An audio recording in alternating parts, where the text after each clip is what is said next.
So we have yet another one of our alleged black family members, or black brothers, so to speak. And I'm being very sarcastic when I say this, so to all my fellow Hispanos out there, please don't put a bullet in my brain. On second thought, let me go ahead and rephrase that. So we have yet another one of Satan's sons black at it again. So apparently in Stockton, 5 Hispanic men were killed by a man named Wesley Brownlee. So yeah, apparently in Stockton there was a serial killer thing going on, and they captured him like about a week ago, and it was a dusty. And you know, considering that 5 victims out of the 7 were Hispanic, all I can say is, why am I not surprised? But anyways, I'm gonna go ahead and play a news article and let you guys hear what needs to be heard, and then I'm gonna give my opinions. Shield. Right now, we have to go back to Stockton, though, in the first court appearance for the man accused in the series of killings there. Wesley Brownlee is facing murder charges in the killings of 3 people: Jonathan Hernandez, Juan Carranza Cruz, and Lawrence Lopez. He isn't facing charges at this time for the other murders, but that could change. We have team coverage on this court hearing, including the reaction from victims' families and a survivor. But first, we start with KCRA 3's Brittany Hope. And Brittany, what did we learn from prosecutors today?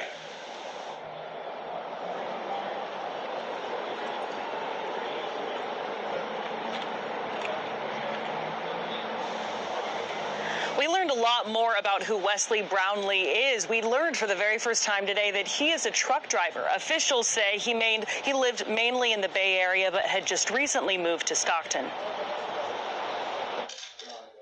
We want to show you the first video of Brownlee walking into the courtroom today.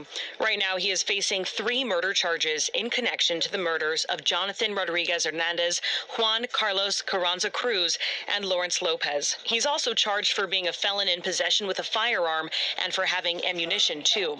There are 3 other homicides and an attempted homicide that the district attorney's office says they're still working to charge him with, but those have not been filed as of today. We did ask the district attorney if hate crimes are now involved in the investigation, if targeting Hispanic men or people experiencing homelessness could have been his motive. We're looking into that.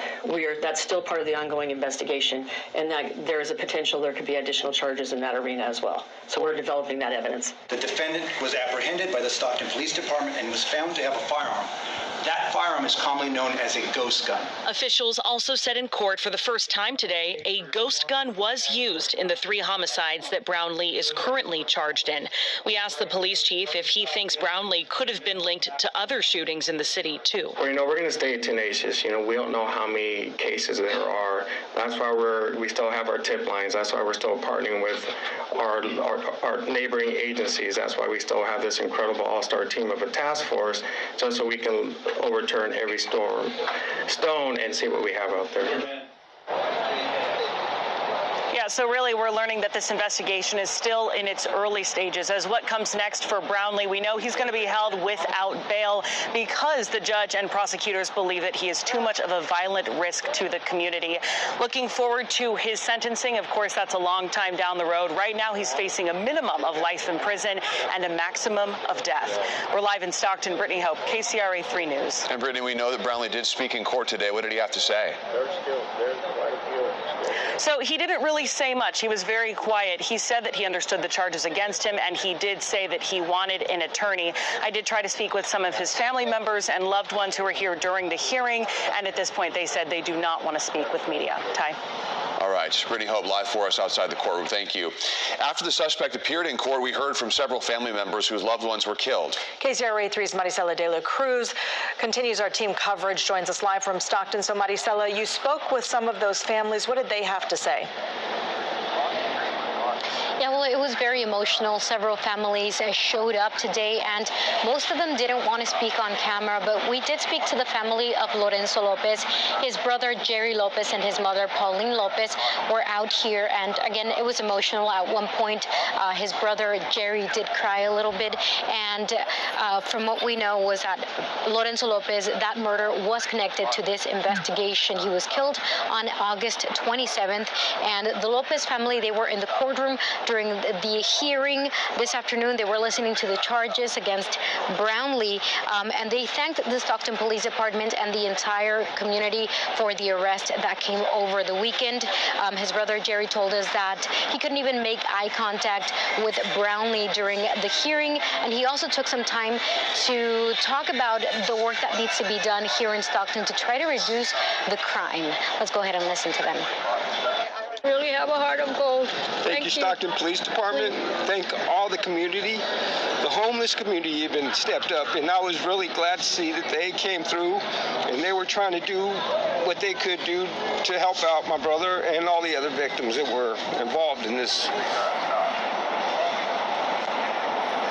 And we also heard from Natasha, the only survivor known in this investigation, and we'll go ahead and hear more from her at 5 o'clock today. Live in Stockton, Maricela de la Cruz, KCRA 3 News. All right, Maricela, thank you.